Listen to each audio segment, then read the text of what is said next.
Hey Brad, I was just gonna tell you, yesterday when I think you were talking about like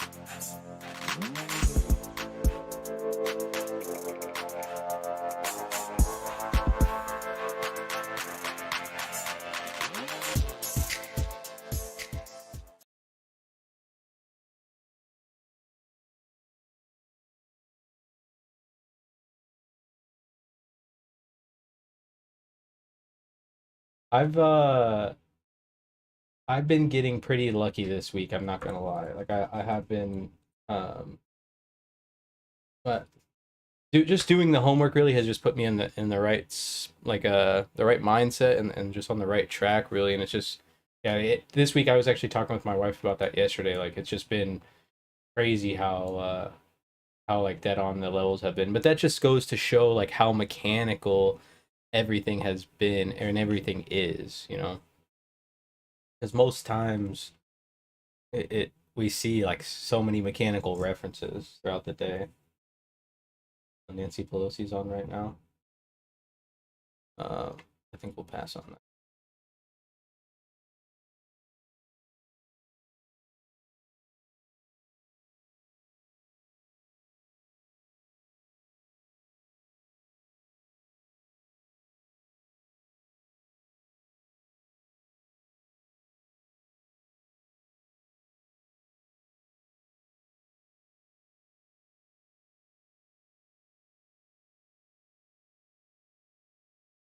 How did um how did Luna do? Yes, or not Luna, what was it called?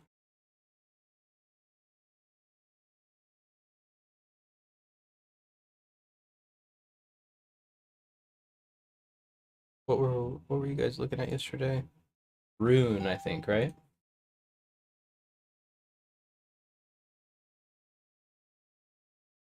Oh damn, it ended up. Oh no, it's still just kind of hanging out, huh?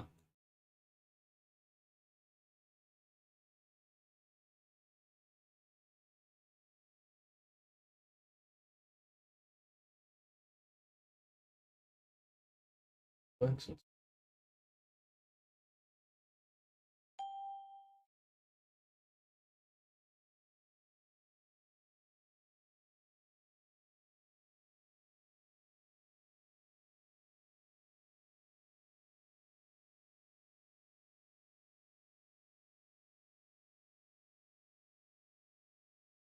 So the big key here really will be to pay attention if we're gonna get any extra volume up here at this top. You can kind of see every time that we've come up around this level here, we've just they've just kind of sold price right down. So the volume today is pretty weak, it looks like.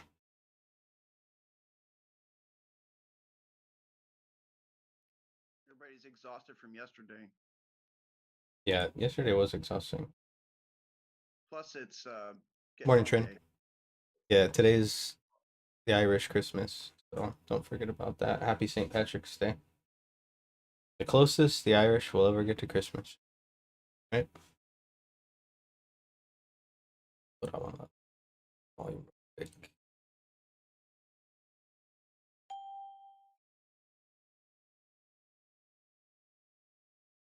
Yeah, it is decreasing. Look at the difference of the volume, 25% less. So pretty big volume decrease. And you can kind of feel it in the tempo of how the market's moving, right? It's just I think everyone's probably being a little bit extra careful today and waiting for somebody else to shoot the first shot, right?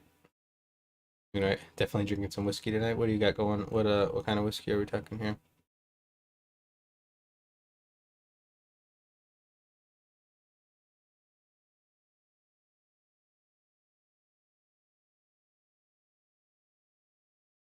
Oh, JMO and ginger.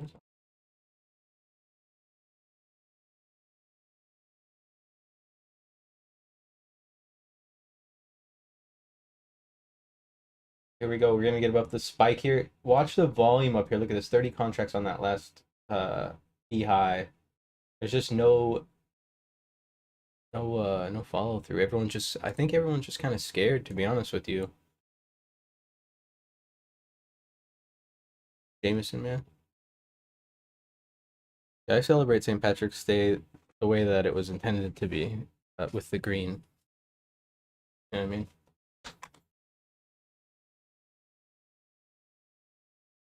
But I'm Irish, so I celebrate every day.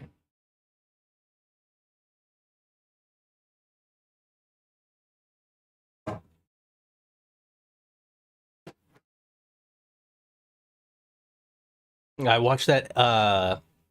Was it Pop? Was that you that was telling me about the South Park episode with the pajamas? I watched the full episode last night. Oh my god, I was fucking dying. Oh, Wasn't me, but now I want to see it. oh, was it Alex? Yeah, somebody was telling me about it, and it was so funny, dude. Oh my god, it had me dying. There's so many funny parts, dude. They're basically like using pajamas kind of like as a like masks, right? And they're making fun of like how intense people get about either wearing a mask or not wearing a mask. Oh, dude, it's so funny. And then the joke that that joke was like, he's like, guys, we got to be like Matt Damon and be brave, like he was in the commercial. And then Butters says, he's like, my dad said that he lost all of his money because of Matt Damon. And he's like, yes, but at least he was brave while he did it. Oh my god, dude, that shit had me die. They just don't care, you know. They just go in on everybody. And that's and especially like with the current events. And when you trade the market, you're pretty up on current events, and so you really, get the jokes. Funny.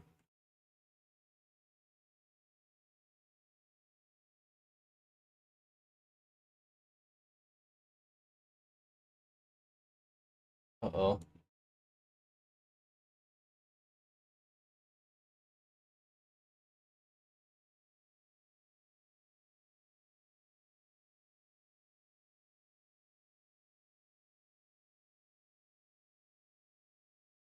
Would you say you're looking to get in that rune 798?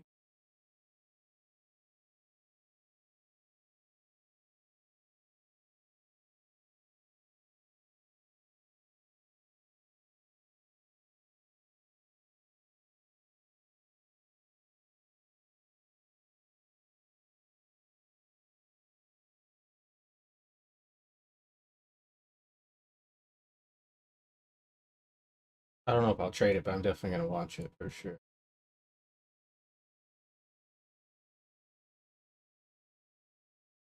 Biden should be coming on here pretty soon. Probably to say more about what he talked about yesterday, which was about how much money we're sending places. Well, since it ES is kind of just chilling right now. I'll have it up on the other screen, so we'll still watch it. But let's take a peek at some of these cryptos and see what we're working with here.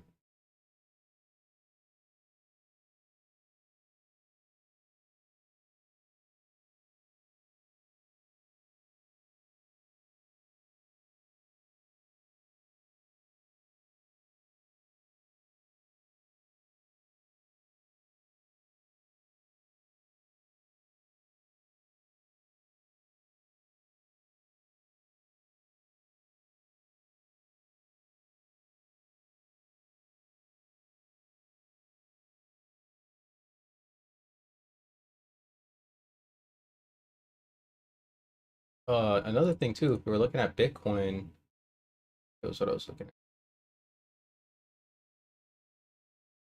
Oh no, the 200.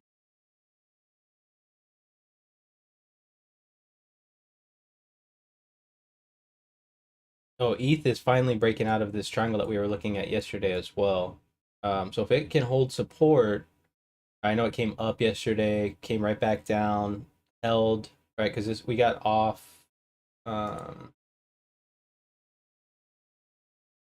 yesterday. It basically kind of stalled right here at the end of the day. Today it opened up and it's actually trading up, so it's holding up above. Um, now we want to see it kind of clear some of these upward levels. So if we go to like a more short-term trend. kind of see it breaking there.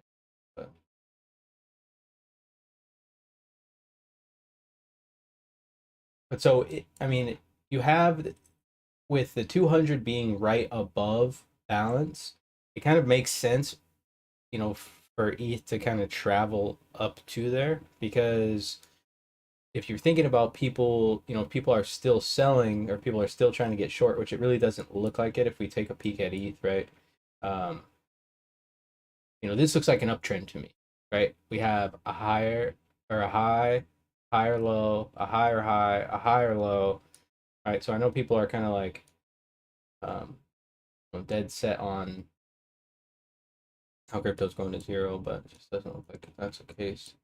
But it would make sense if we had people that were selling down or from up here, and this looks like a spot that they'll try to hold. So a break of this 3,000 mark looks like a good spot to probably try to take a long up to this 3,600 or a little bit under that 3,600, probably 3,500. A place to try to catch that ETH trade. That's something I'm going to be monitoring for this weekend, because a lot of times lately with crypto, they've given us during the week just nonsense, and then the weekend all of a sudden all the plays start coming out, annoying as shit.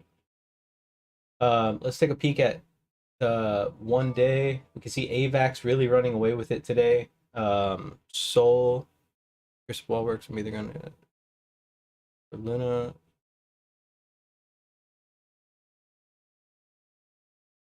Morning, Jamie. Okay, we'll look at that next.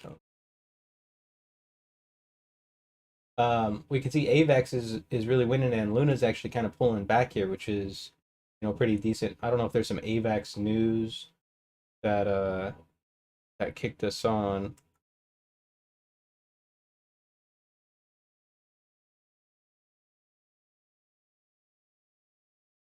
We can see AVAX getting ready to break out, and then we've already been kind of looking for this move on AVAX. Oh, I was. I really think that if this downtrend is broken, and the only reason I don't have it on is because it kind of gets in the way. Oh, what the fuck?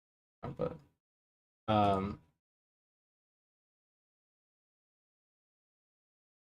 only reason I don't have it on is because it's kind of getting in the way of all of the levels. But we can kind of see the same idea, right? If we look at AVAX come up and we're putting ourselves into like this little wedge, it is getting support. So I don't know, a lot of times in my experience, what happens with things like this is they come up on the break, and if they're not able to clear, you know, I mean, I guess this would be a recent high, but not really. I would be looking for it to at least get up above all of this resistance. If it's able to get above and hold, then I could more believe in the upside. But a lot of times when I see stuff like this, it'll pop up, get some resistance, and then just sell right back down, and a lot of times heads through. So but there is a good opportunity coming. Luna.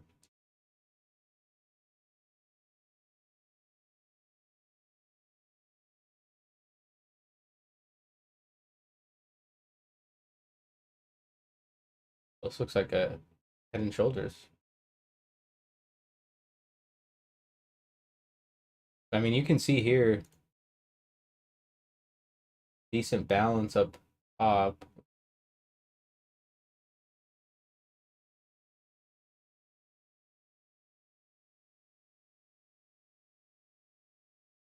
Some decent balance forming on the daily.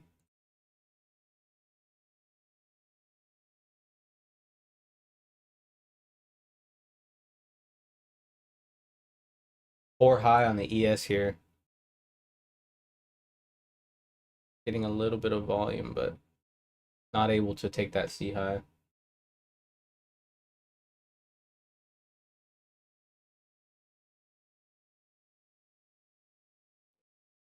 Yeah, if we get up to where it's been getting rejected, would you be looking for a short from there? Or since it's already hit the high 3 times? For Luna, I think I'm really Sorry, for ES. I'm sorry. oh, for the ES. Yeah, for the ES, I'm really until we start to see some like overall market strength, and I just want to kind of fade the edges. The Nasdaq, well, the Nasdaq's almost back to even here. You are getting a decent amount of volume up kind of at this 58 level, but really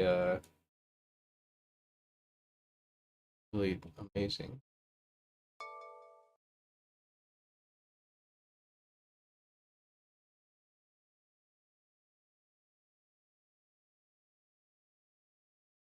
What did you say you're smart, Patrick? 82, 83 or 79.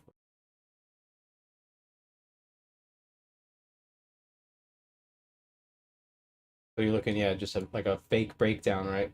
Fake breakdown out of balance, and then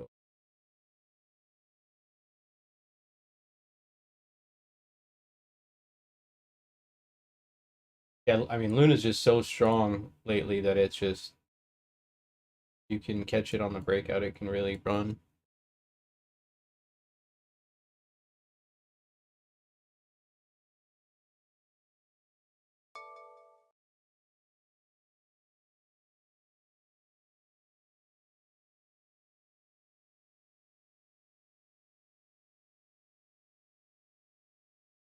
See, look, they only got 14 contracts on that high tick, and then here they come back fading.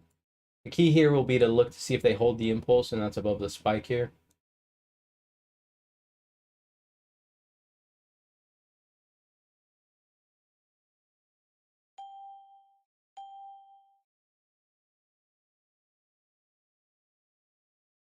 Oh shit, that's right.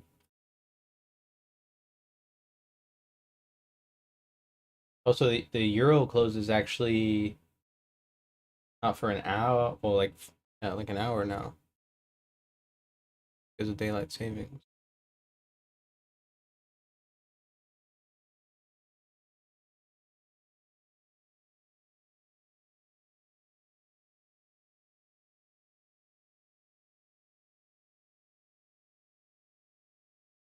So the plays, I mean, what I'm really looking for to see some opportunity on the ES, if we're able to, I mean, I really honestly don't even like it. I don't even like a long from up here.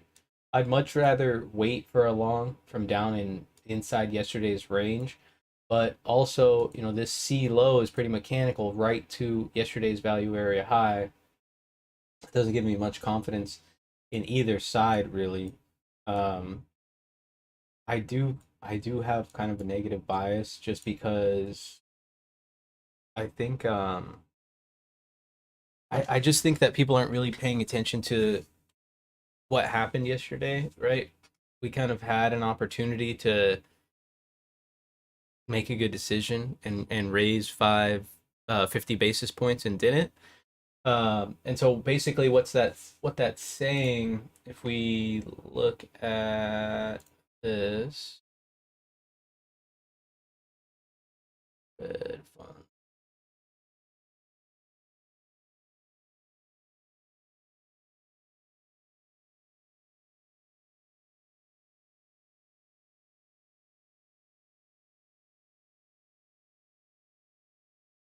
Uh, so you guys remember this website from yesterday? Um, Here is the May contract. This is the next meeting is in May, right? So there's no meeting in April, which means if we're going to do 7 rate hikes, like they talked about by the end of the year, that one of these months is going to have to be a double rate hike month. And what I think happened is the market kind of priced in a possibility of the 2 basis points. But what they're not pricing in is how the recovery is going to go for the rest of um the rest of, I mean, basically everything. You've got all of the sanctions that they put in place. Well, you know, I, I mean, Putin, I don't really see him getting out of this. It'd be kind of tough, right? But you know, and like staying president, I mean. Um, so whoever they elect over there, whoever they do their elections over there, uh, they're going to have to undo all these sanctions and sign new deals and all kinds of things like that, right? They're it it just seems like everything today is just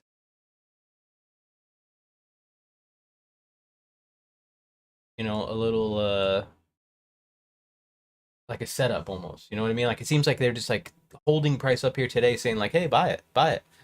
And they're doing the same thing with sellers. "Hey, sell it, sell it. We're going to go down." And they're just holding price here. So they're trying to get all of the retail traders, I think, that didn't get a chance yesterday to kind of peek into this. And if we start looking at some of these rates, you can see 64% chance that we do a double rate hike. So if it's 50 basis points, but if it's 75, that's going to be a double rate hike. So April or May, I mean, is already pricing in a double rate hike, and people aren't paying attention to that. We go to June, you can see it's a 50% chance that we go to 100 or 125. That's 56% is pretty decent, and that's saying that this is basically saying that there's going to be a double rate hike in May, and I really think people are not paying attention. If we look at the dot plot, so this is the new dot plot from yesterday, you can kind of see where things are going, right? Everyone's in agreement to continuously move interest rates aggressively, fairly aggressively, right? You don't see any dots getting lower up into the longer run for the 2024.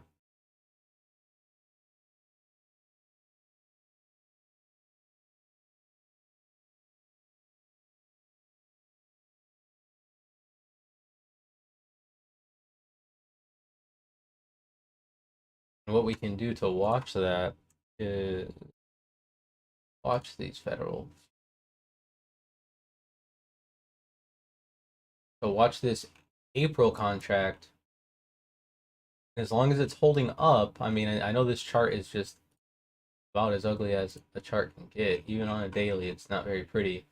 But if the market keeps holding up, that's going to be good for the market. But if this thing starts to come down, basically telling us that there's some global or some instability in the financial market, and they might not be able to raise rates, or they might have to aggressively raise rates, could bring the market down as well.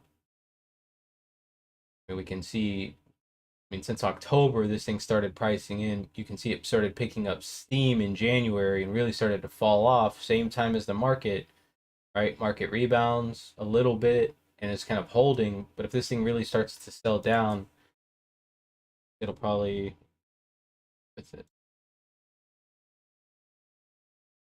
What is going on?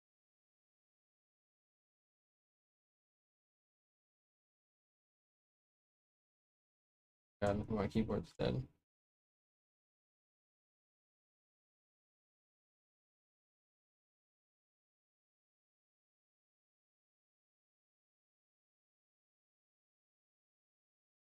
Turn it off, turn it back on.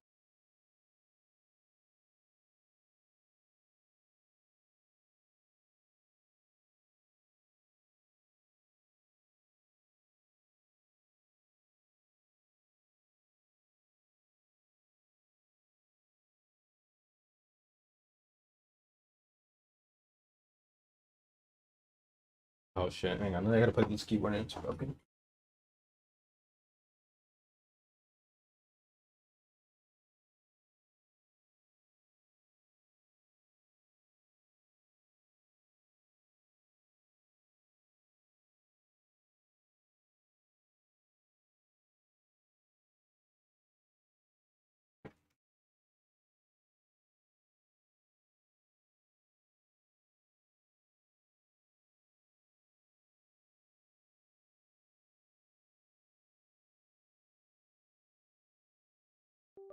Oh. Russia's not going to default?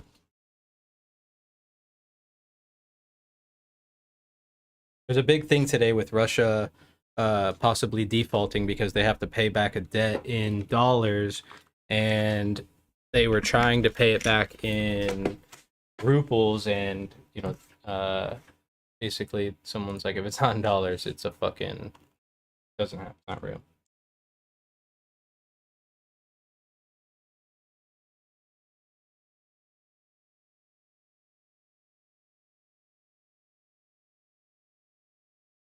If they delivered their payment in dollars.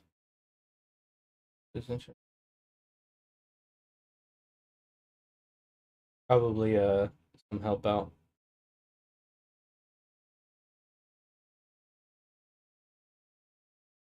See that E low right there off the D half back. Fairly weak reference there.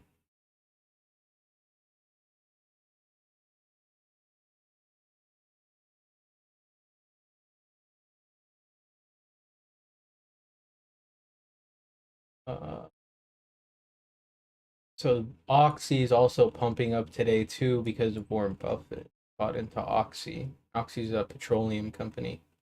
I think James has got some Oxy. I mean, you can see they're just going well. He probably bought in somewhere lower, right? And then those 10Ks came out, and now he has to report it.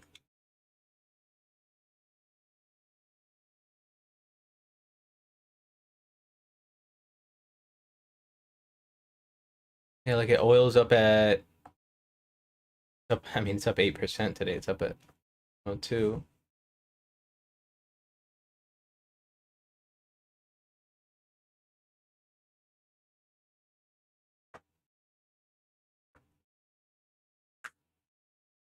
Yeah, today's a pretty lackluster day here.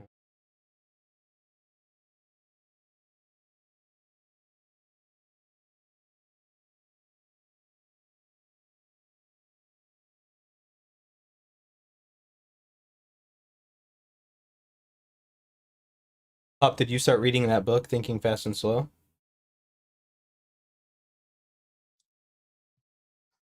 I just picked it up on Audible. Nice. So, yeah, use one of my credits. Yeah, the cool thing about Audible too is like if you don't use your credits by the end of the month, they'll stack them for you. They'll roll over minutes. Let's see if they can get the gas right here to take this high.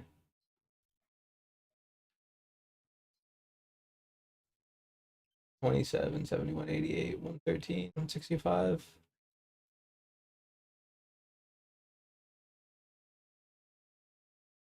So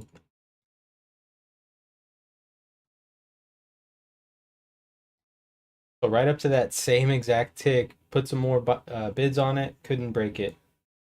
So now at least we have our first seller identified, where they're at, and they're just shorting on the way down. So when the next session opens up here in 3 minutes and 15 seconds ish, if they're not able to take this high, I think we'll see some liquidation probably back down to the base of that spike. We're starting to see a lot of energy sectors start to gas here. I mean, the overall market looks pretty strong though. Healthcare looks okay. Financials is still green. It's hard to want to get short really when we're not below this spike.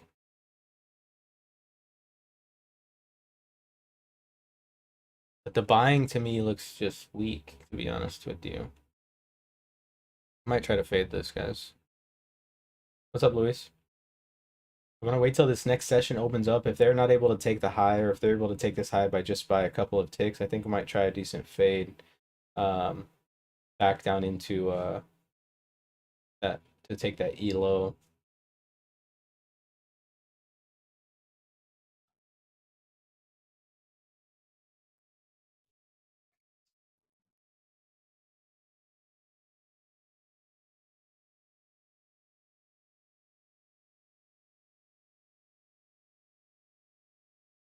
Uh, 45.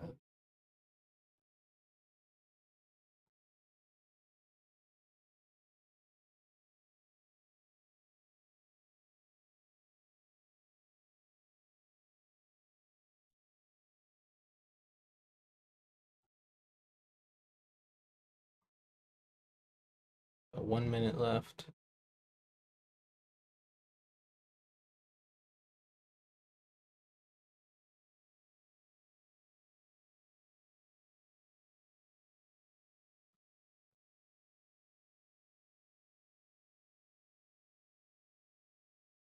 Kind of a rejection right there. It kind of looked like they tried to push price down and no one was interested in selling. Came back quick. Did you see that? It came like down and then right back up. So it came down to kind of this thin volume spot and came right back up.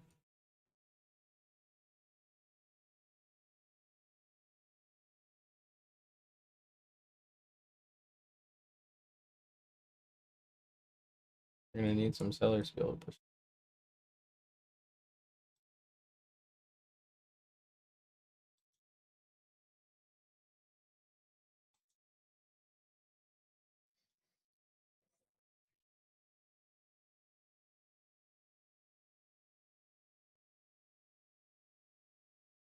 What's good, Brad? What's up, bro? You ready for this Sweet 16 to start? You do your bracket? Or not Sweet 16, March Madness?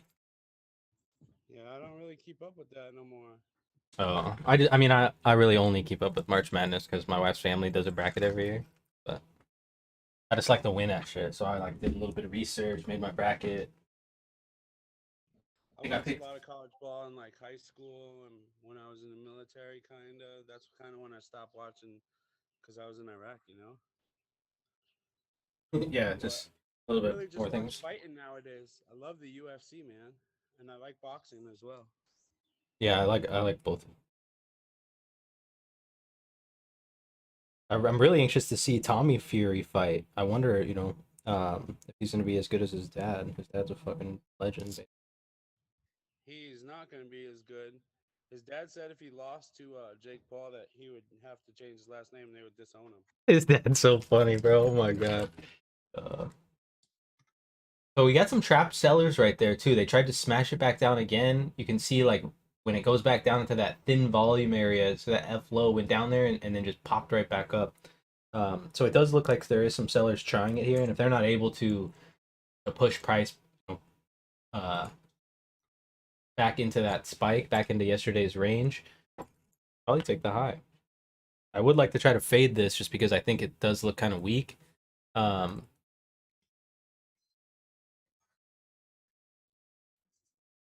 but every time we get down there, someone's just trying to absorb here.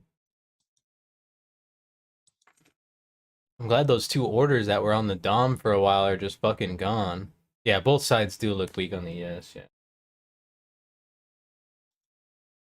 Just ready for some capitulation from these buyers and just run the price down a little bit. I'm four contracts short right here from 56 quarter. Looking for that.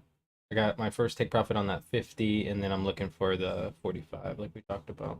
I'll probably actually move it up to 46. I want to get paid in front of that low. I'll cut it if we get above this E high, though.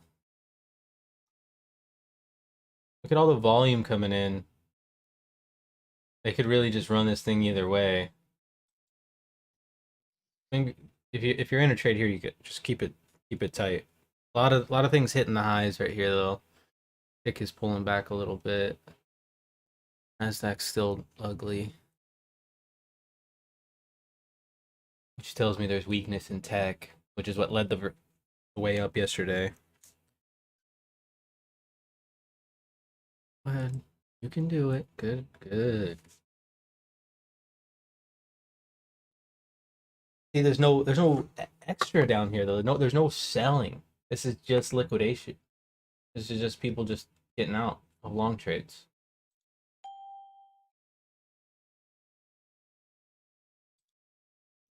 Oh, there's that.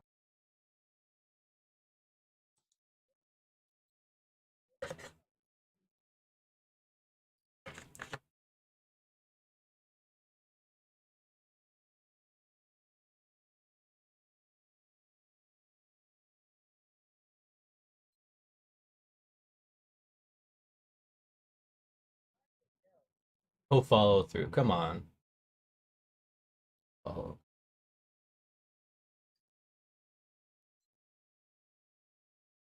I mean, 50 is just such a nice round number. Oh, just touch a little bit.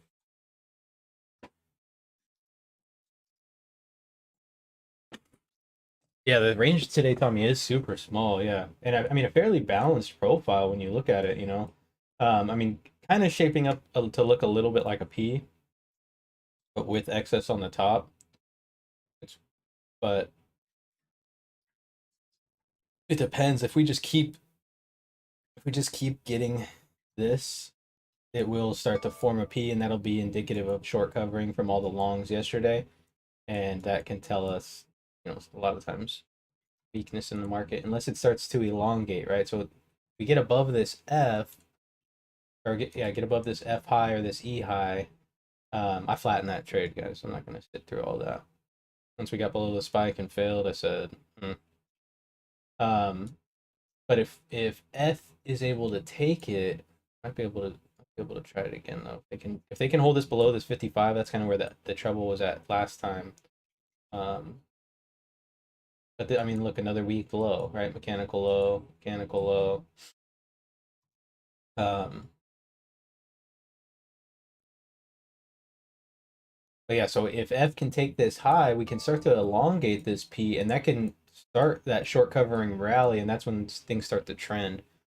Yeah, so today I think fading the edges is probably a good idea. I mean, that trade was only what took those from 56 to 52, but either side you just want to make sure that you're running a tight stop, because with a back and forth like this, you've got a bunch of people getting long, a bunch of people getting short, so causing that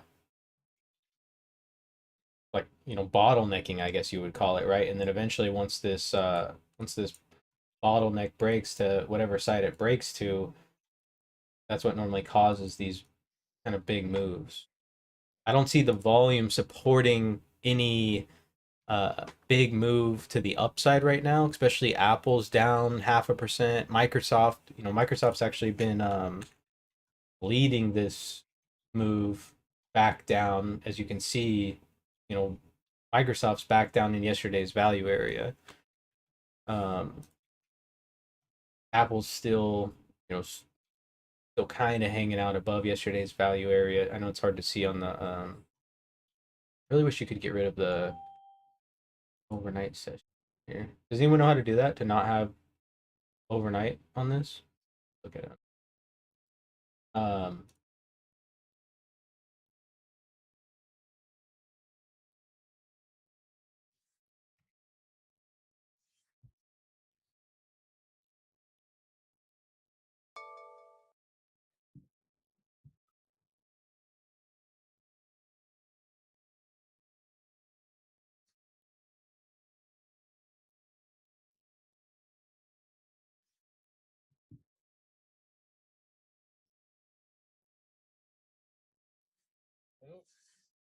Hang on, I'm trying to mess with it. every day. Oh, might want to fade that one back in. I don't know if anyone knows how to change this to. Oh, you know what? I know what we can do. Yeah, I guess you can go to symbol properties, and there you have sessions, so you can double click on the candles. Go right here. Or where? On the candlesticks on TradingView. Yeah. Settings. And there's session at the symbol tab. Oh, symbol. Yep. And there's session. Oh, there we go. Oh, okay. Let's go. Good. Thank you. Who was that? Welcome. It's Alex. Oh, okay. Thank you, man.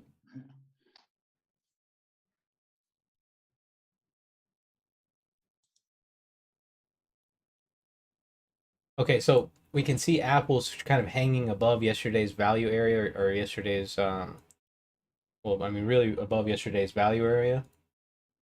And then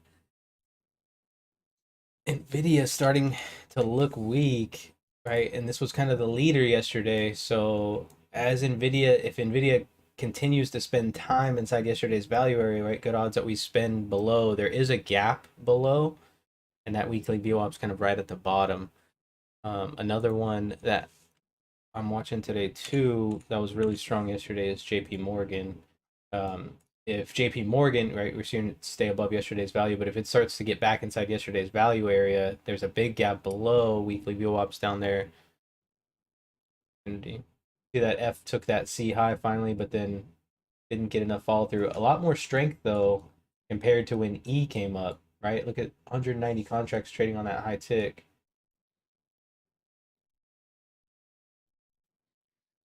The tempo is just so slow today. What's the tick looking like?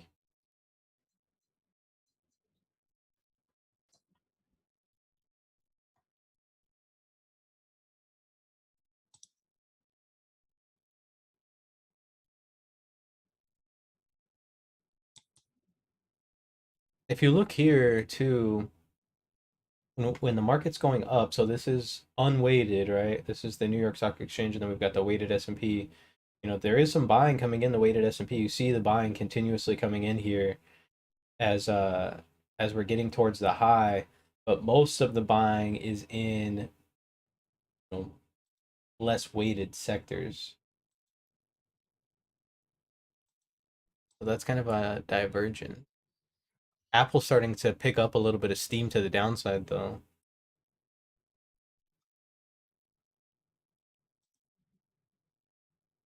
Yeah.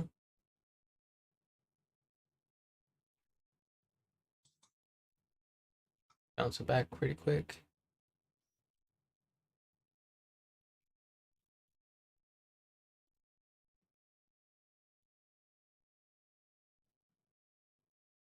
Little boy blue and the man in the moon.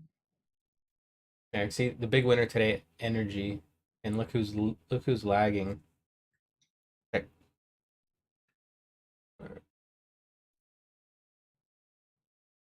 Oh, right here. Oh,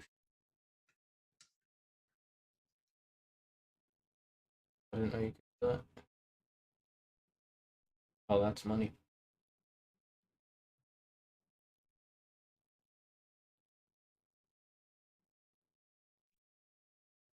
So you can see energy's been. This is for the past 5 days. Energy's just been weak. This is Monday, obviously.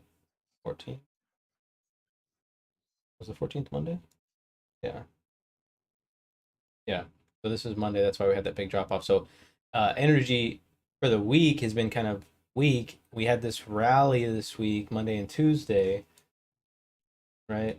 So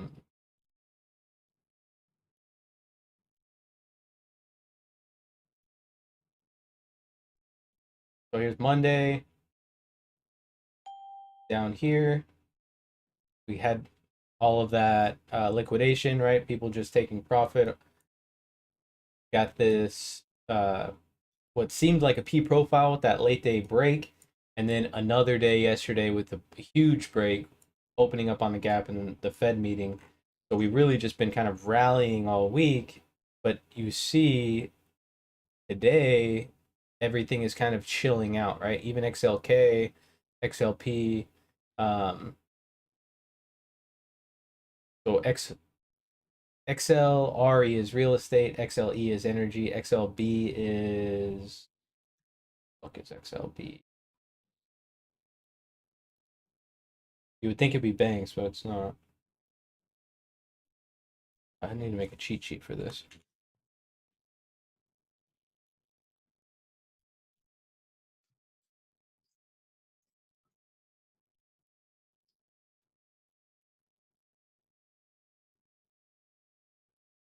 Physics. Materials, that's what it is. Materials. So we got a gas from materials. Um, so I mean the top sectors that kind of led us up yesterday are not really leading us up down today. Or not really leading us up today.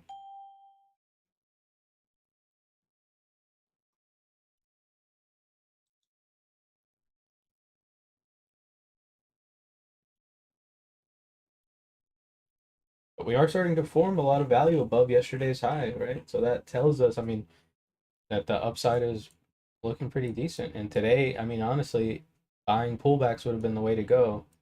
I know I took a little short, but more of just a fade than anything.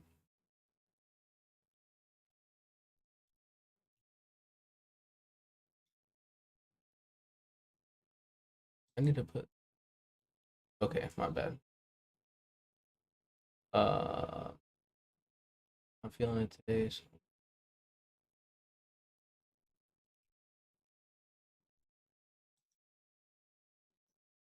Yeah, you got to be careful with that pop, because if you start to take too much heat on those 2-tick moves, it'll start to add up after a while.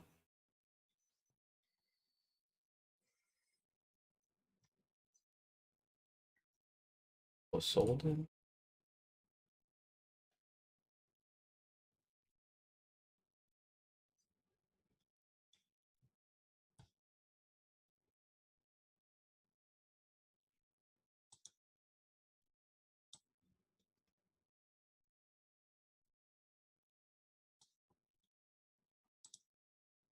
Yeah, how did you get that? Did you just add the 44 retracement? Because I drew this yesterday and then clicked on the settings. Did you just change one of them? Where's it at? Yeah, you can put in your own values. Yeah, do you want me to walk you through how to do it? Yeah, please. All right, so Right just there. pull up the fib. Oop. All right. First thing, I get rid of all those colors. That shit looks terrible. Yeah, it does. There's a slider I think you go down, but what you do is just take one that I get a lot of those off too. I use the 0, the 1. Yeah, get rid of the background. There you go. But I would keep the 0, 382. Keep the 382. Keep the 618. Keep the 1. Then get rid of the 2618 and the 4236. And then get rid of the 1618 and the 3618. And then I don't really use the 786 either. And then I would just change the 236 to 0.441. Oh, okay. I did, yes, okay. I would make that one a different color. I don't know what it is about that number, but that number is just a magnet. Green. Okay, I see. Between yeah, it's just the midpoint between 382 and 0.5. So a little right in the middle of a 38% and a 50% retracement. So if you zoom back a little bit, the pattern started on March 2nd. Look for the high on March 2nd. See if you can recognize that one. Are you looking on the 30-minute chart or Yep. Oh, 30 minutes? 30 minutes, good. Yep.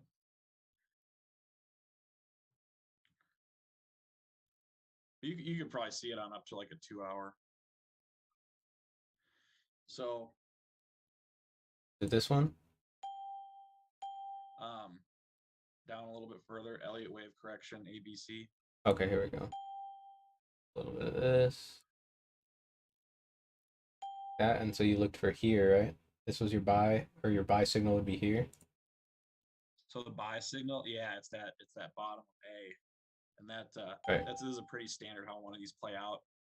I missed it, but this one I zoomed into the 5. It would have been stopped out 4 times. 5th time hits that 13% move, and then turns around again. And it's so boring to trade it, but it works. Yeah, and that's the thing is like, who cares if it's boring if it works? You know what I mean? Fuck it. If you're not bored trading, you're not doing it right. Yeah, I think that's the people's. Yeah, when I used to get real excited, that's when I got myself in a lot of trouble. Yeah, me too. Yeah, it's because you like, especially after you get a win, you're like, oh, I'm gonna get some more wins. Let's get some more wins, and then you're just like out there searching for a trade, not letting the trade come to you. Right, exactly. But yeah, this one, it was a pretty easy setup. I just was looking at other coins, but it's pretty straightforward how these go. You might have to be monitoring it for a day or two, and then once you're in the trade and it starts going your way, it usually goes there after about 2-3 days. So you can just leave once it's far enough away. Sometimes it stops at the 382, but that 441 just it works. Right at $90.32, it started turning around. Nice. I want to see. It does need to go $500, but 13% is a sweet move. Oh yeah, yeah. You can't beat that. Starting to see a little bit of weakness here again.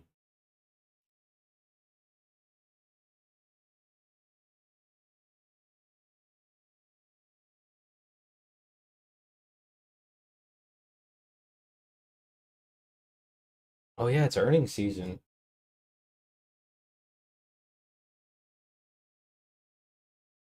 So I bet on like 5 fights this week, and if I hit all 5, I put 97 in. I think I get like 44.50 if I get them all. If everyone wins.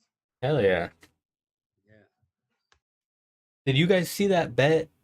Somebody parlayed. Saw somebody post on Twitter this parlay that they did last weekend about a golf tournament, and if all three won, they were gonna turn $100 bet into like 5.7 million. I mean, because the odds were so, just not happening, and it didn't happen, but just the way that the odds worked out, it was just wild. Who's fighting this weekend? Let's see. Aspinall and Volkov. The odds on some of those bets are so funny, Brad. Oh, I sent it to you, Jared, right? Yeah. Yeah, you Yeah, sent it to me. I was yeah. like dying. I was like, that's like saying Appalachian State's gonna beat Duke or something. You're just like, what? By 20. Hey, easy with that shit, Doug. Getting close to that B-high. Yeah, so we're getting some volume here. Not seeing. You see the strength. I mean, the market is looking strong. Information technology flipped to green. Apple's only down about a 0.25% almost.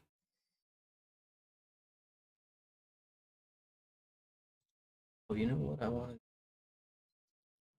Actually, I think I have it. New chart. Our Fang.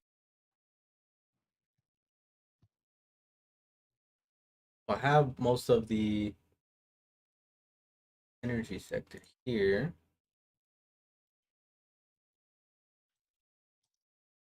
Or the Fang sector here, I mean. And then I tossed JP Morgan in there because you know how sneaky. So there they go. They're breaking the high. That pullback. For the overnight. Oh here, let me. Oh, is that the overnight high right there?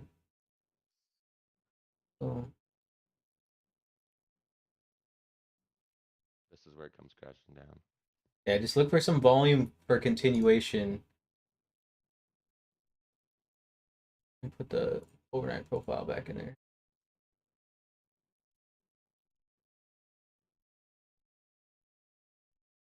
We can watch this impulse. So I wouldn't say that it's ran the stops yet, right? With only 11 contracts traded on that high, there's still going to be some stops from overnight that haven't been ran yet. I mean, we got 2 ticks above, so they've still got some juice here. Look at Tesla starting to gas. Microsoft is even coming back here a little bit.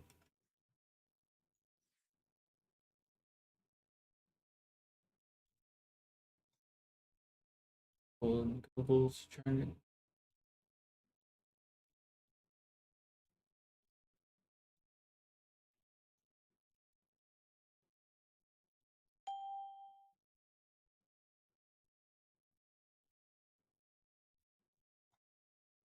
So the target up would be that 71, I think, if we're able to get. And it looks like we're getting some decent volume. Real thin right here, this 88 contracts.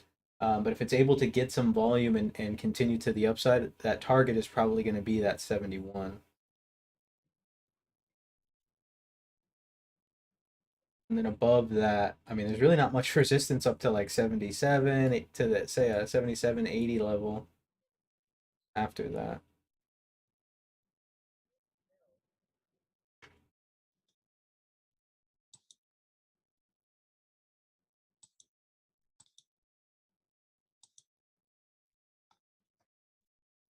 Starting to see stuff. Get Tesla. Tesla's gassing. Come on, Elon, take us up. Let's go. Super thin up here.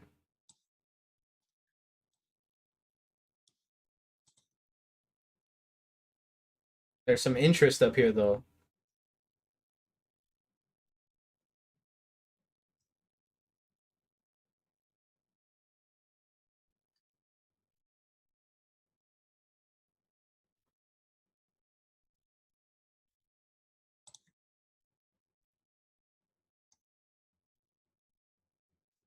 If it breaks below that 67 quarter, we might get a pretty decent retracement. They need to step up here and keep pushing this thing up.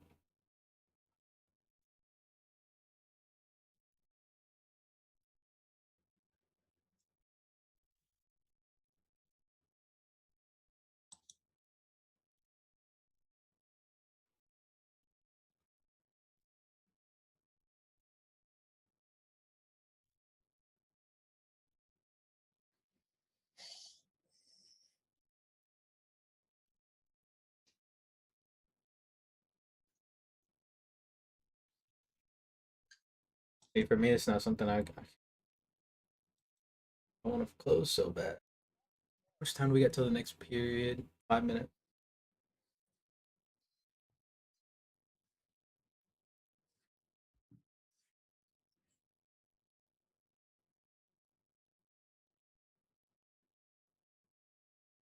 There you go. Now we're starting to see some volume up at this high side, some more volume.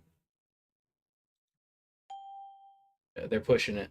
They're trying to push it at least.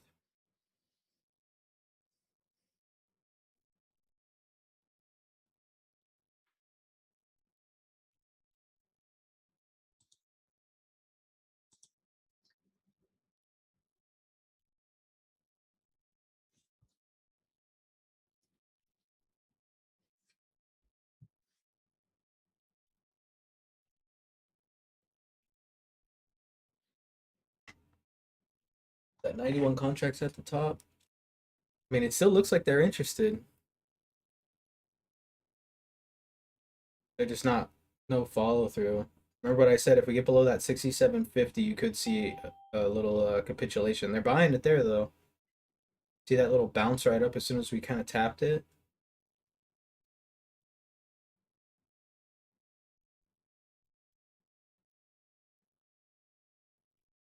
Tesla's starting to turn.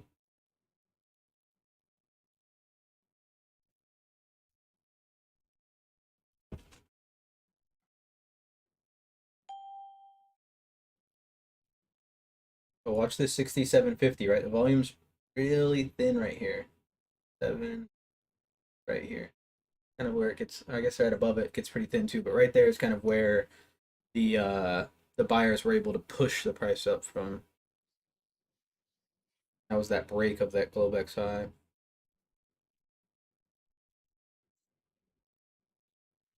Oh, here we go. 6750 for response.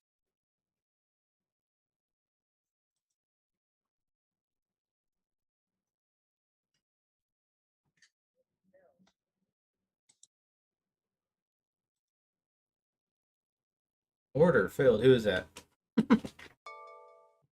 What's up? I'm back. My girl just got home. My bad. Oh no, I just heard someone's computer just said order filled, so I know someone's. I want you to know it's not me, Brad. I'm already in. So decent response right there off that 6750 right there. So maybe we'll go hit that 75, 77, 80 level.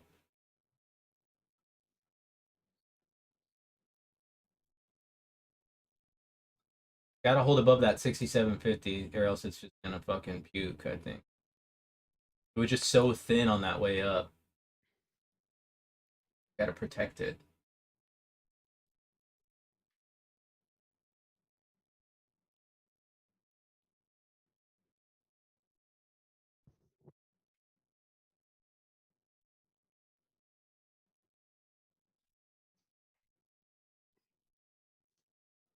Yeah, the volume's not still 23% lower.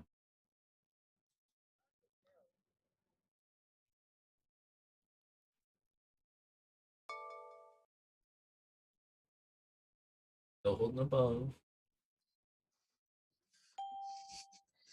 This is how the summer is, guys. But we're gonna have to get these perfect entries and fucking scrape points off the bottom of the bowl here.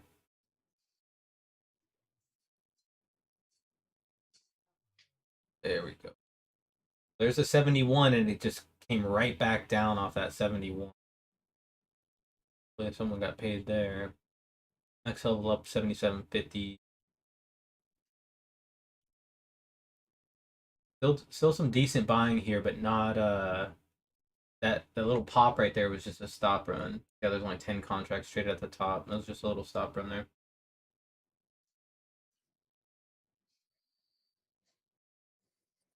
And I won't be surprised if they do this razzle dazzle and just kind of keep it in here, trying to trap.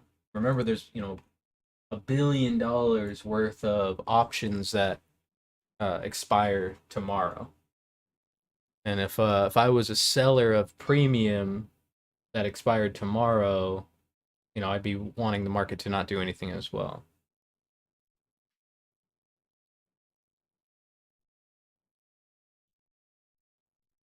I don't know why I was the one who got stop filled.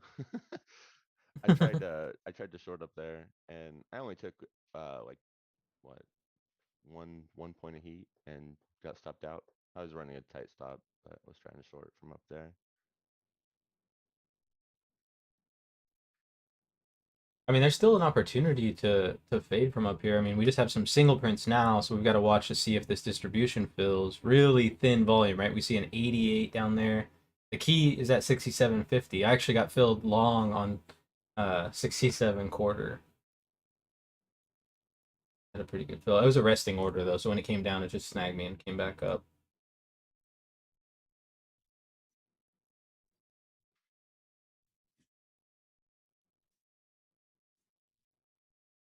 Not really. Unfortunately, sometimes the market's like this, guys. Like, you don't always get these huge moves, and you've got to just stay patient, wait for that trade to come to you, and then take that trade. Like we were talking about, Pop and Alex saying, when you start to try to force stuff, that's when bad stuff starts to happen.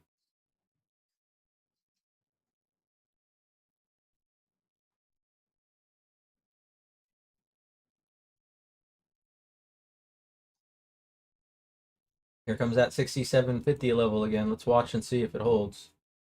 67 quarter holds one more time. Be a quick break. Really thin down here.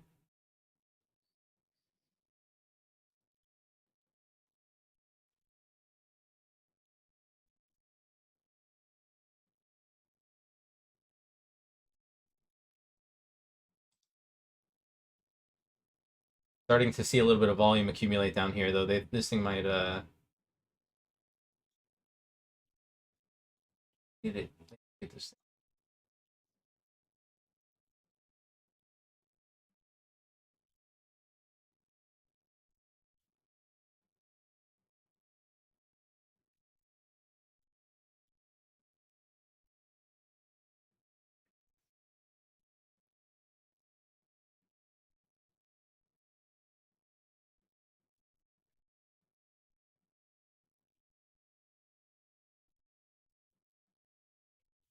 Take a peek, guys. Look at this.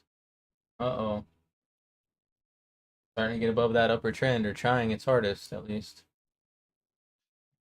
One tick up there, poor high. So we got poor high above and single prints below. Which one are we gonna fix first here?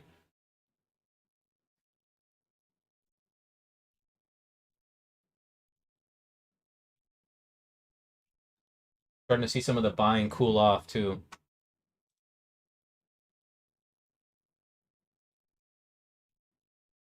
How the fuck did JP Morgan get all the way up there? What happened? Didn't we just look at this and Tesla was just dominating? Tesla come back that much? Yeah, it did. Goddamn. Of course, look at BRKB, JP Morgan. We're starting to see some of the financials start to boost, and then here we go. Some of the FANG stocks are starting to get their shit together.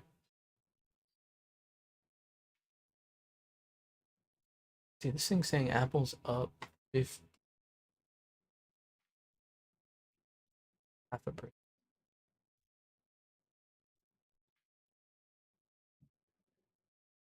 Yeah, this thing's not. I don't think this thing is giving us the most accurate information.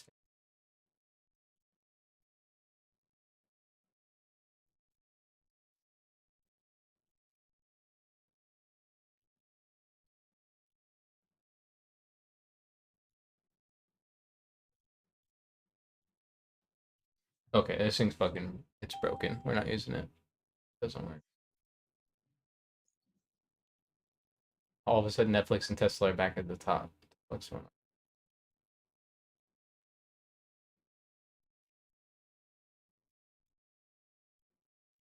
But Google is about to go green.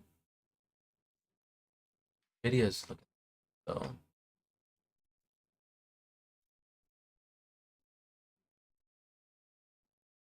Nvidia's getting ready to backtest this long-term trend line that it's put all the way back from November. Going back to backtest it a second time here. So.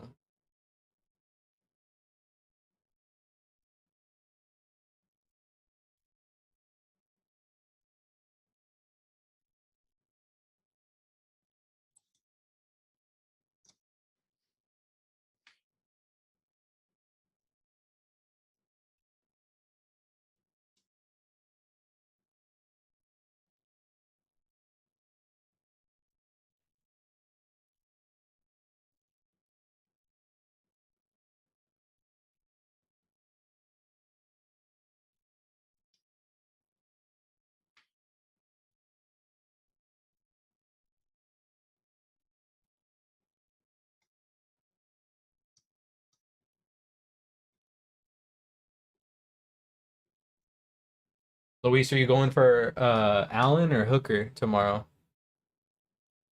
Because that kid Allen's supposed to. He's been on a streak lately, I think. Yeah, so I think Allen's gonna take him easy. Yeah.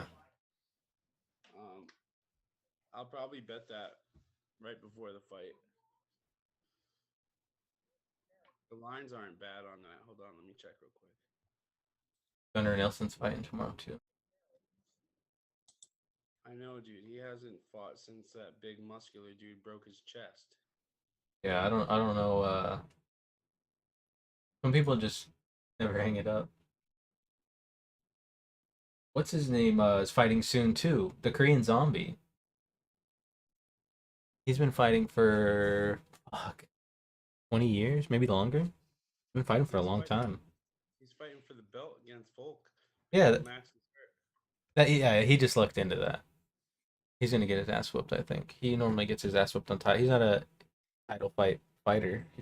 It's like Uriah Faber, you know, great fighter, and the title's on the line. It's just something happens. Psychology gets to you. Hooker's minus 110. Arnold Allen's now minus 120. He was plus 110, I think, when the lines opened. So everyone's betting on him because now he's minus money. Yeah.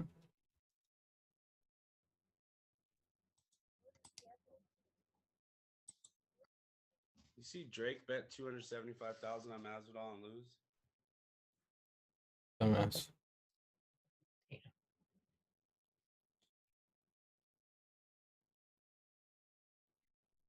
I mean, but those guys, I mean, they've got so much money. They're just.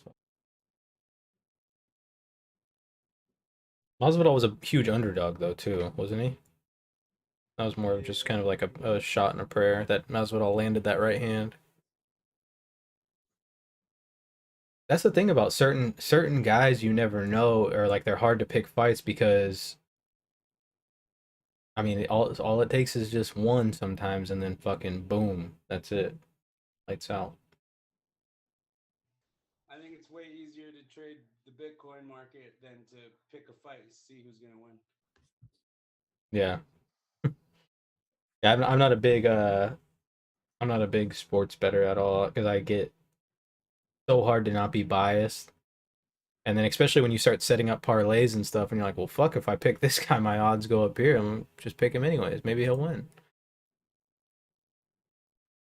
I had to tell my barber was doing these parlays through one of his buddies through football season, and so I showed them to my dad. And my dad's like, "Oh, those are shit. Don't do any of those." My dad's actually, if you're into betting, you should hit my dad up on Discord when it comes to now that baseball season's back. I mean, he's fucking, he's on that shit. Yeah, Uriah Faber, he's like a tank. Uriah Faber's like the same size as me, actually. He's like 5'8". He's wide as fuck, like I am. He's a super cool dude. He has a gym out here in Roseville, the UFC gym, and we went out there a couple of times because my old jiu-jitsu coach trained, what's his face, Cody Garbrandt, jiu-jitsu, right? But yeah, he was super chill. Sometimes you never know. Sometimes UFC fighters are just fucking douches. Like Cody Garbrandt, he's kind of a douche. Not to like talk to, but like when you train against him. But I mean, he's a killer. Like, so he's not going in there to like, you know, flow. He's going in there to fucking murder you. And you're He just, got knocked out his last like 3 fights though. yeah, but I'm talking about in training. Yeah. When you like, cause I sparred against him before, and he just fucking hits like as hard as he can. I'm like, God damn, bro. Like, one, I definitely can't even hit close to as hard as you can, and two, like, fuck. I'm just in here trying to fucking make you move around. This is a cardio training session. But I mean, the all of the times he got knocked out is because he got thrown off of his game. Cody has weak psychology. Every time that he's lost, even when he lost to the fucking Snake Dillashaw, he should have won that fight, but he came out the next round looking to knock off a head instead of picking them apart. Because if you ever watch Cody's fight against fucking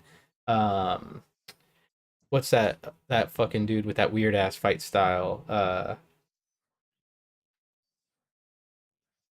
Fucking guy's name. He's an announcer too in the UFC. Back that 6750 guys bounces right off again. Dominic Cruz. Dominic Cruz, yeah, he whooped Dominic Cruz's ass. Like he embarrassed Dominic Cruz, made him look like he wasn't a champion. And he can keep doing that. All the fights that he's lost, he gets his bell rung and then just starts fucking turning red and swinging for the fence. And his gas tank is not very big. So after he throws like 3 or 4 haymakers, he's just throwing. I mean, they're slow as fuck. The one knockout that he got, or where he got knocked out by TJ Dillashaw, it wasn't like some special thing. He just wasn't protected and just took a blast to the face. And then, you know, once you Recently, Cody dropped down to 45 and he fought Kai Kara France. Kai Kara knocked his ass out. yeah. Oh, and he thought he was on the comeback because he knocked out what's his name? That Spanish dude. Yeah, I can't remember his name, but it was like it was on fucking replay forever. Yeah, he sent him to hell. Yeah.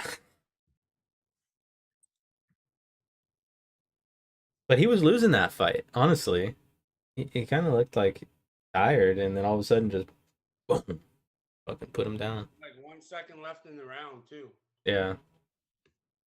It was pretty cool though too, because he like knocked him out and he already knew and just put his hand up, started walking away like, oh yeah, he's done. It was a sweet knockout. That was the same weekend O'Malley fought and got a knockout. They were arguing whose knockout was better. Oh yeah.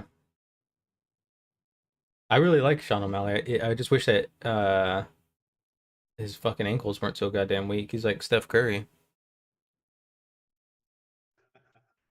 Yeah, I think I'm interested to see how high he can go.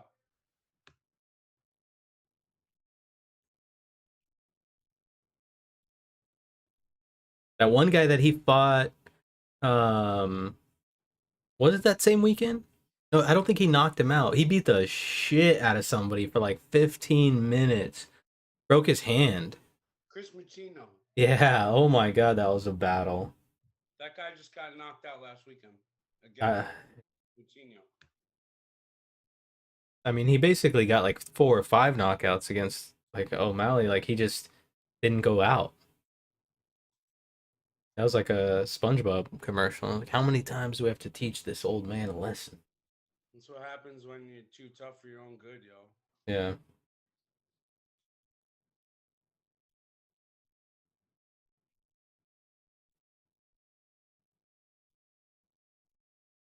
Ooh, Joe Biden's rocking that green tie. That shit looks nice. He's not saying anything interesting, or else I'd pull him up, but he's just talking about how he's Irish. And from Scranton today. But, you know, other days he's from a different state, which is weird.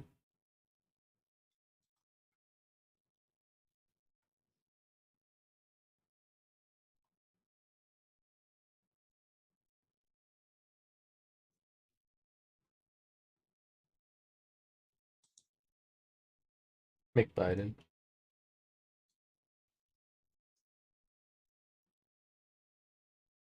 What do we got? One.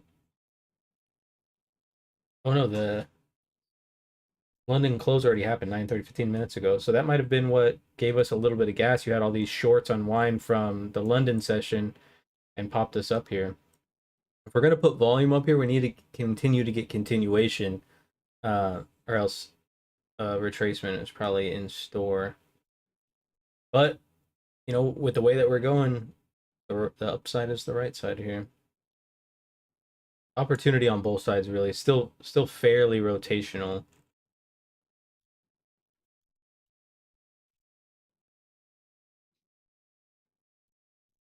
I actually just saw that Peter Yan's cornermen were denied U.S. visas. They're from Russia. Yeah.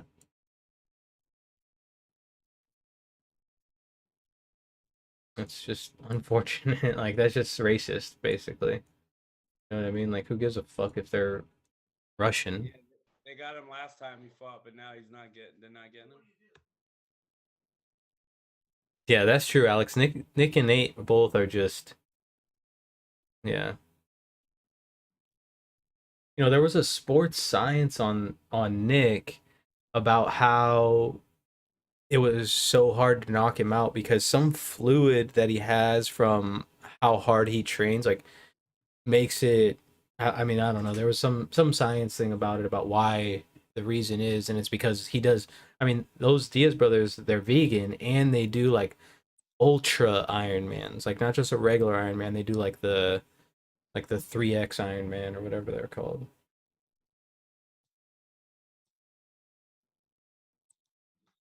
They don't give those guys enough credit too, because they're like, "Oh, swim this far," and it's like, that's not that far. But it's like swim in the ocean this far. It's a completely different swim.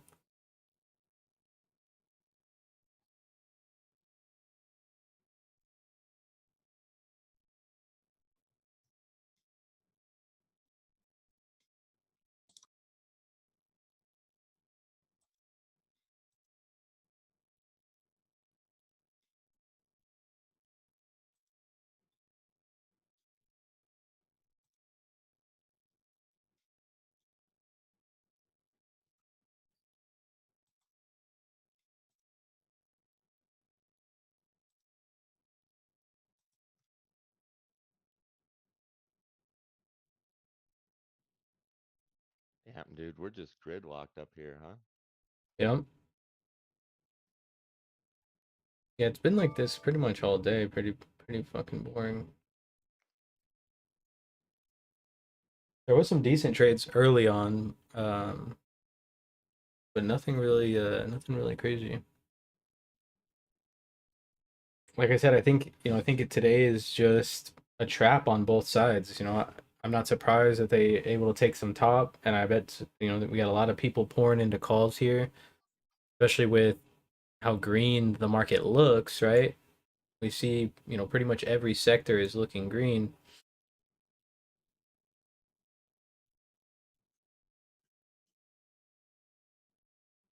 Nvidia is still red. Back below that 67.50. This could be a quick push back down.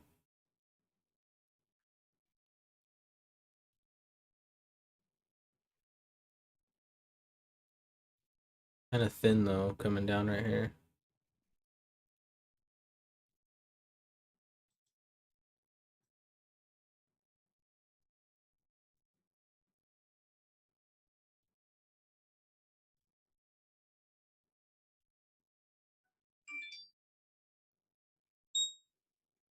Uh-oh. Looks like a man. All right, Alex, what are we doing here? We're getting short or what? We're Yeah. getting long. Yeah. Long. No, we're short. Oh, we're short. Oh, okay. Short.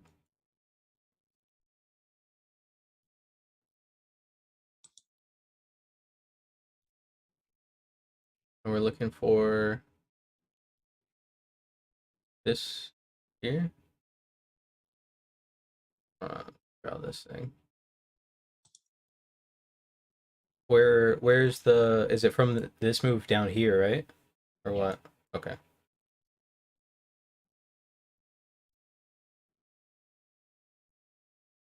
Percentage down to 44, 16%.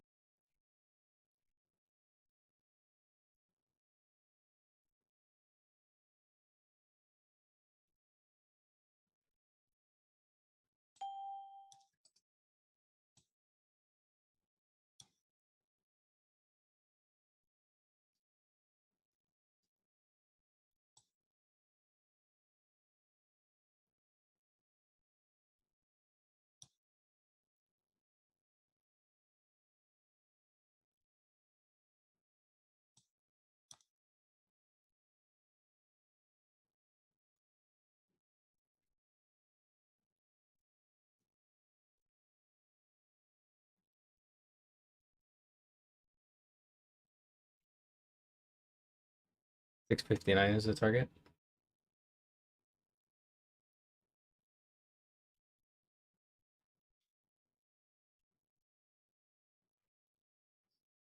Was it A, B, C? Then, oh, okay, I see where this is at. Okay, I'm starting to catch on here. So, is it like this? And then we're looking from here to here. The whole move to the top. The bottom of wave A is on. You gotta go back to March 8th. Oh, okay. Oh, so it is back down here. Yeah, all the way down there. And it's part of a larger structure that's also an ABC, but that already had a correction. So for me, I'm just going off this plus 16%. That's pretty big. Yeah, 16%. So when you see something like this, right? Because for me, when I'm looking at this chart, I'm like, all right, let me get long right here. Or like maybe down here.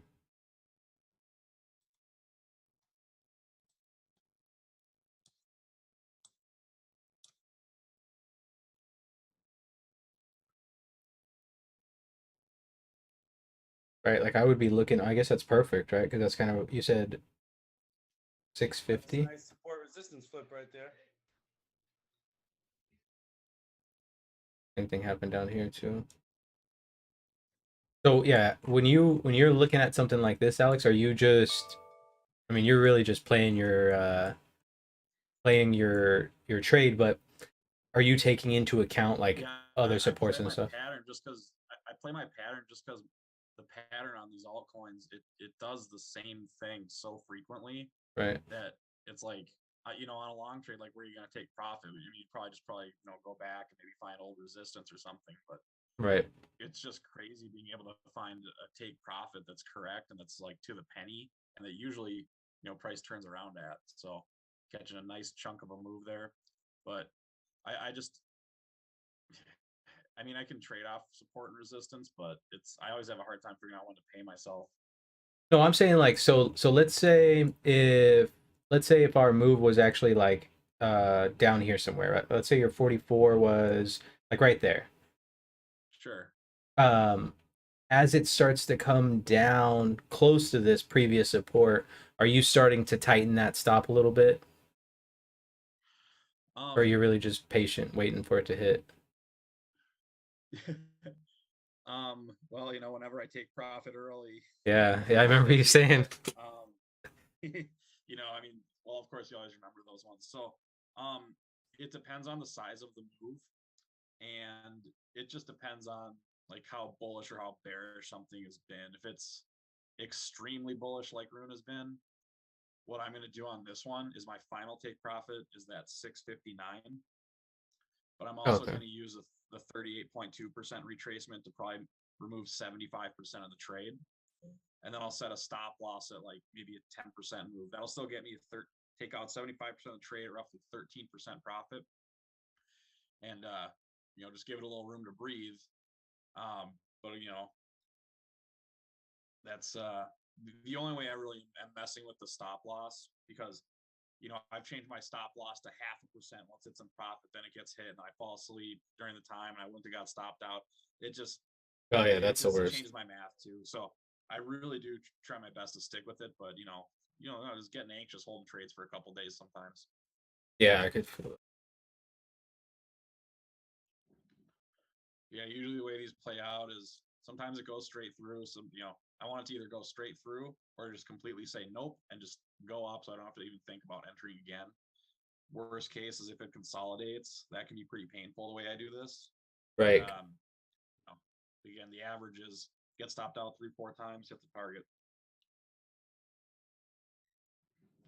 Yeah, I mean, if you're losing 1%, 1%, 1%, and then fucking hit 16%, who cares? Yeah. And I tried it with like, I think it would still work with larger position size, like 2.5 or something, but just psychologically, that did not work for me well at all. So, you know, if I get stopped out 6 times and lose 2.5% each time, like, oh my God. Yeah, That's a lot of money. Puts that up.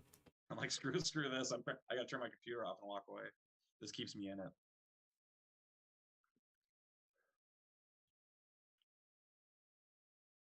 We'll tap that high tick again here on the ES, but didn't break. We're in this like a 6-point range right here at the top in this G period.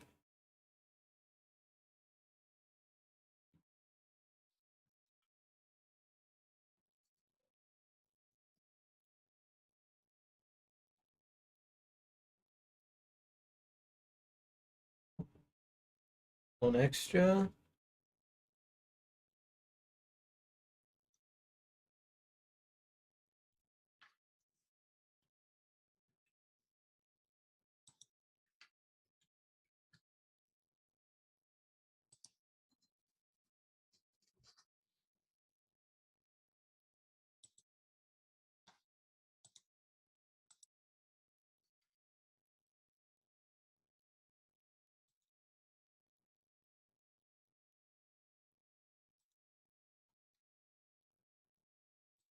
I just saw that news headline again say that Russia's paid the bond coupons in dollars, so that's kind of bullish for the market.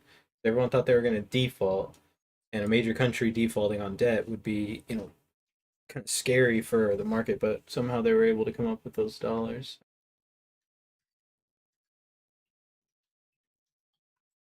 They tried to, I guess, get paid in or tried to pay it in rubles, or I think it's how you say it, rubles.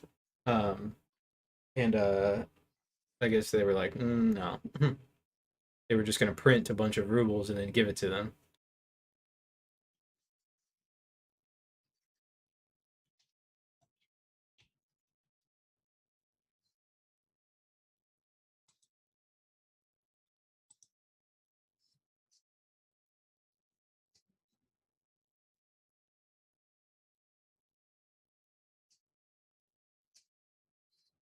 Come on, flush it. I mean, I'm not in the rune trade, but I want it to go down. Team effort.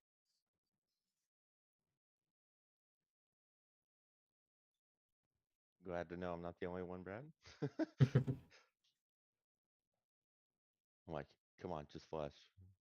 I was talking about rune, Jared, not the ES. I mean, I wouldn't mind to see the Oh. ES close these single prints, but it's just going to cause more rotation if it does. But there are some weak levels, so if we get capitulation from these buyers and they start to liquidate, there could be, you know, this F low is mechanical, the E low is mechanical, the D low is mechanical.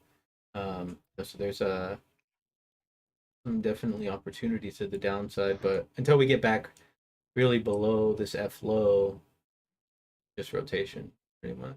And with these single prints, you definitely don't want to be getting short here. This could be a squeeze. All the people getting short thinking that, well, like me with a negative bias, just getting short.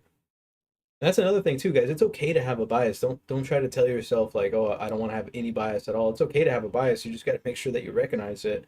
And if it starts to show itself in your trading, then that's when it starts to become a problem.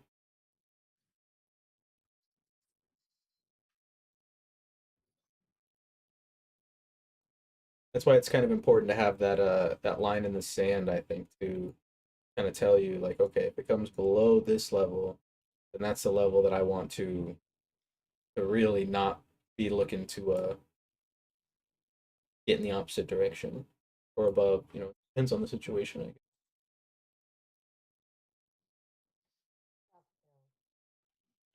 Ouch. You were short? Yeah, yeah, I was trying to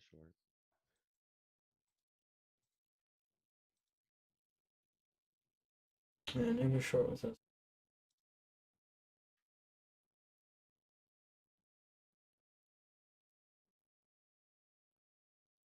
He was wanting to short back to the singles.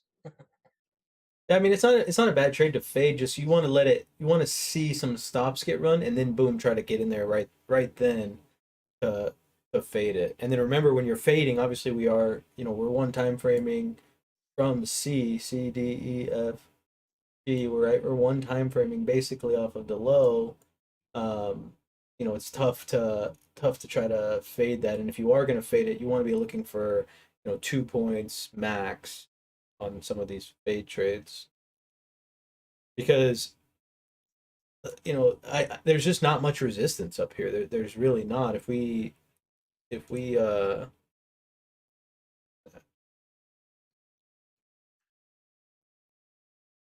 You still use EXO charts at all, Brad? I don't know. Ever since Strother created that TPO for trading view, I just use that. But I mean, there's not much resistance up here, right? And that 200 has, I mean, for a while it was acting like a magnet, and then we really got smacked down with the Russia thing. But that's not very far up. Look at the VIX. VIX is down below 25. VIX has just been getting smacked. TLT is getting smacked. That's good for the market. Um, Oil's still kind of up. That's not great.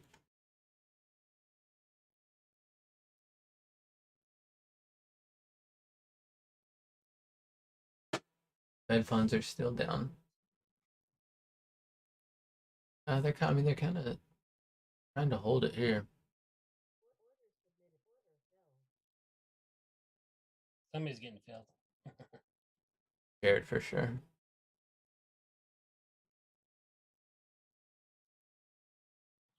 I'm gonna move some money over tonight so I can trade the S&P with you guys tomorrow.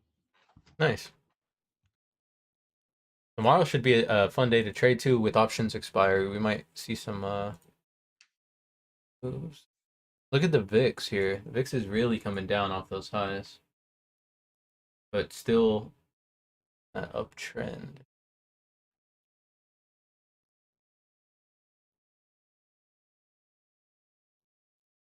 Volume did increase a little bit on that upside move, but I'm kind of grouping that in with the London close, so I don't think really much of it.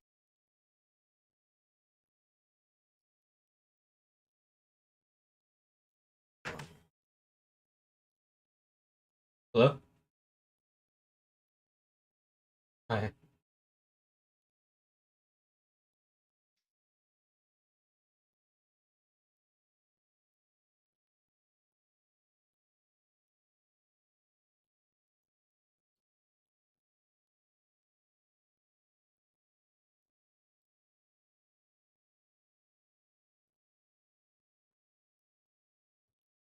Okay.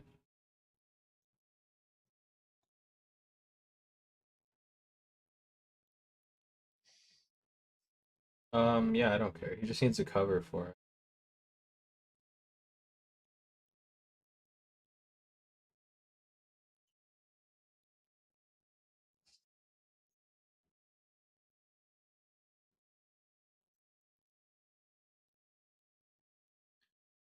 Okay, that works.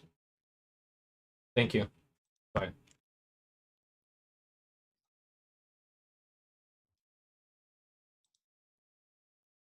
Yeah, so maybe you just have to click forward and that brings us back to where we were at, and that looks more accurate.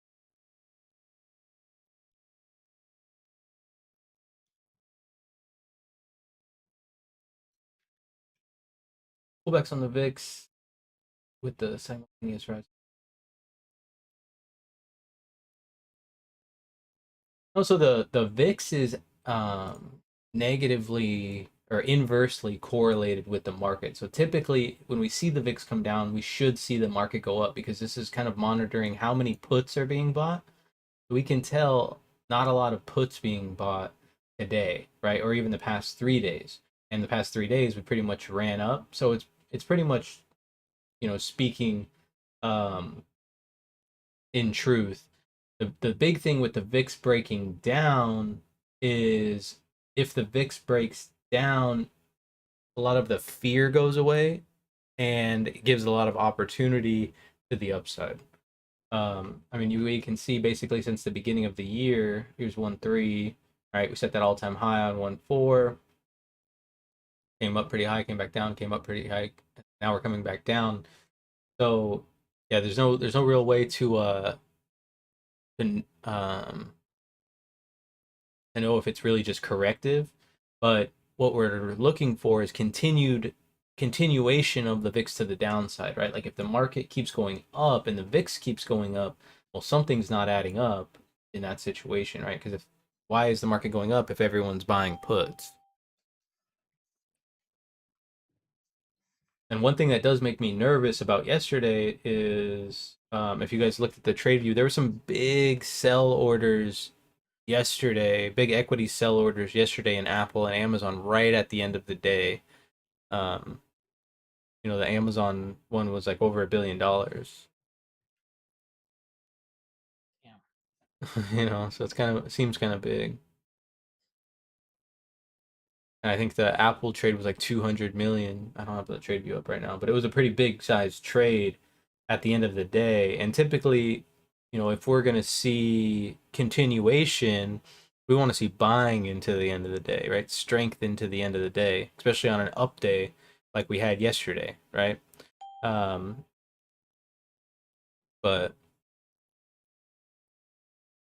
I mean, you honestly, you just have to trade the chart in front of you.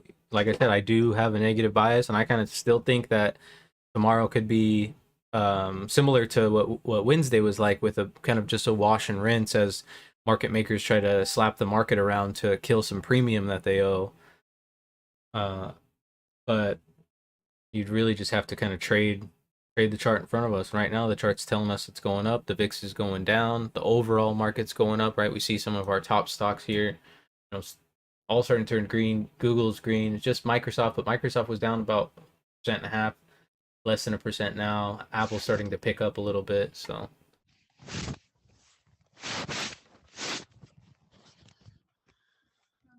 Oh, what did I just do?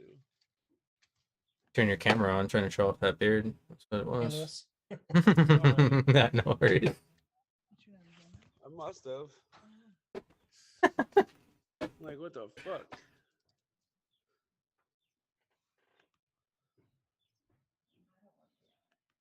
Sorry All right, about that. everyone pull their buy bid up so we can all short rune together here. Let's fucking drive this thing down.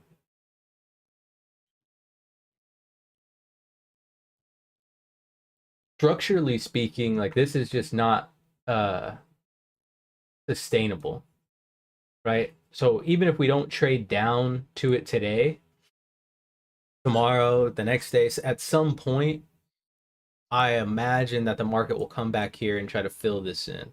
That's what makes the market strong as it moves up.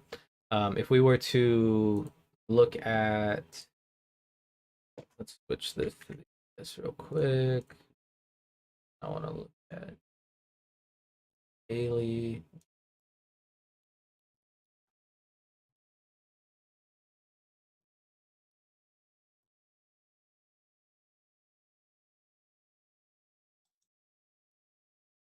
Should be showing us all of the everything that's in the chart. So let's go to the first. there. Right, and so we can kind of see these thin spots, and surprise, surprise, they're in resistance areas, right? And this is why I'm kind of saying there's really not much resistance until we get. I mean, this thing could really just run right to 4,400. We're at 71 now. Next level up is going to be 77.80, and then 4,400 above that. But once it gets above that, that 4,500 level, or 40, what do we say, the 200s at like 4,450, 4,465. Make sure I have the right. Yeah, 4464, 86, 4465 basically. You know, and you can kind of see that just is a huge chunk of volume. And on this, oops, and this is from the first, if we scroll back a little bit farther, where we had that rally up, you can kind of see the volume was overhead. And we didn't really, even though we spent a decent amount of time in this area, there's really no volume. So that's kind of what's making me think like, well, there's just as good of a chance that if we do short cover up to here, that we can reject right away until this starts to spend some time up in this upper balance and hold. I just can't be convinced of the upside.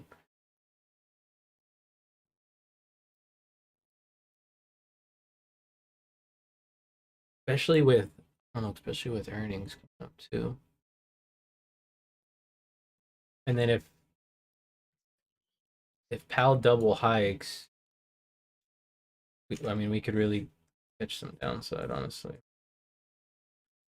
Oh, what the fuck just happened? I'm on the daily. I was like, are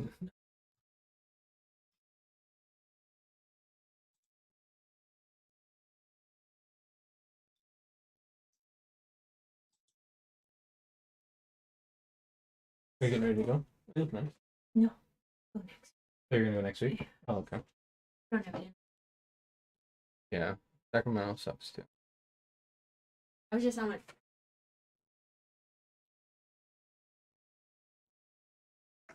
Oh, but yeah, your beard is jealous.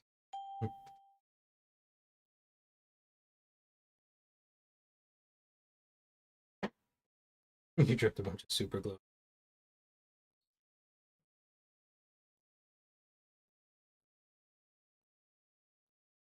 Well, guys, it's about that time. I think I'm just gonna wrap it up here. I'll probably be back on. We'll probably be around the computer, but maybe we'll hop back on around Power Hour and see if any news comes out. If not, and the market just kind of stays hanging, I'll probably just wait until did this thing die? No. I'll probably just wait until tomorrow. With the quad witching tomorrow, we do have some opportunity. Like I said, I don't really like to get short until we can close this distribution. If they're able to hold this distribution with this weak price action, that's just telling you right away that there's no supply. And I know how tempting it is to get short from up here because you want to fill the singles, but you know, if we scroll back in some time, you can ask you know, some of oops, some of these people here about how much they wanted to short and missed out all the way on this up move. So, you know, the outlook for the economy is still good. The growth for the economy is still good.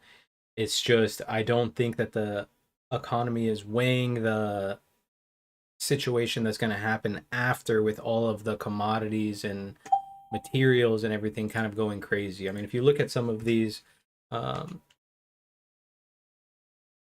know, you look at these wheat futures, yeah, they came down a little bit. I'll for the daily here. You know, they came down a little bit off the highs, but they're still way the fuck up, right? Same thing. I mean, corn futures, same idea. I'm actually long corn futures, and James told me it was a bad idea. Sure. I mean, there's just what else we got? What was the other one? Soybeans are up as well, right? Hanging out. I mean, they have pulled back a bit, but not really, right? They're still, I mean, still up pretty high. Kind of like the market's been knowing about this for a little while, right? Feels like it at least. But yeah, other than that, you guys make sure you are managing risk and sticking to your trade plan, and I will see you guys all later. James George, the power hour is the last hour of the market. So for my time, it's 12 Pacific. You guys have a wonderful day, and I will catch you guys later.